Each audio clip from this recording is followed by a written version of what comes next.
News में अभी की खबर है, दुनिया का सबसे बड़ा हथियार आयातक बना यूक्रेन। 2020 से 24 की अवधि में यूक्रेन दुनिया का सबसे बड़ा हथियार आयातक बन गया।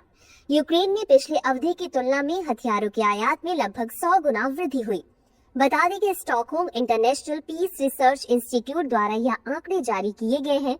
वहीं 2015 से 19 और 2020 से 24 के बीच हथियारों के आयात में 9.3% की कमी के साथ भारत सबसे बड़े आयातक के रूप में दूसरे स्थान पर है।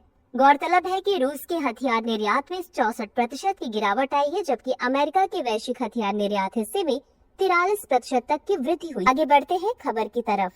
भारत ने सबसे अधिक हथियारों का आयात यानी 36% रूस से किया। हालांकि पिछले कुछ वर्षों की तुलना में यह प्रतिशत काफी कम है। वहीं पाकिस्तान के हथियारों के आयात में 61% की वृद्धि हुई है, जिसमें चीन और भी अधिक प्रभावशाली हो गया है।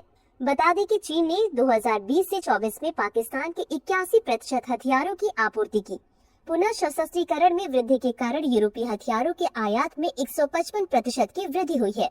फ्रांस और जर्मनी ने 2022 में रूसी आक्रमण के बाद से यूक्रेन को पर्याप्त हथियार आपूर्ति किए हैं। उल्लेखनीय है कि वैश्विक हथियार निर्यात रैंकिंग में रूस को पीछे छोड़कर फ्रांस दूसरा सबसे बड़ा हथियार निर्यातक बन गया। साथ ही भारत फ्रांसीसी हथियार निर्यात का सबसे बड़ा प्राप्तकर्ता बन गया है, जिसमें राफेल लड़ाकू जेट और स्कॉर्पियन श्रेणी की पनडुब्बियां शामिल है। अब जानते हैं Stockholm International Peace Research Institute यानी सिप्री के बारे में। यह स्टॉकहोम में स्थित एक अंतर्राष्ट्रीय संस्थान है। इसकी स्थापना स्वीडिश संसद के निर्णय के आधार पर 1966 में हुई थी।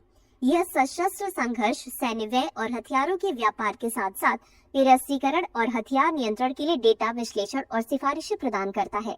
सिप्री का मिशन है सुरक्षा, संघर्ष और शांति पर अनुसंधान और गतिविधियां शुरू करना, नीति विश्लेषण और सिफारिशें प्रदान करना, समाज को सुगम बनाना और क्षमता निर्माण करना, पारदर्शिता और जवाबदेही को बढ़ावा देना और वैश्विक दर्शकों तक आधिकारिक जानकारी पहुंचाना।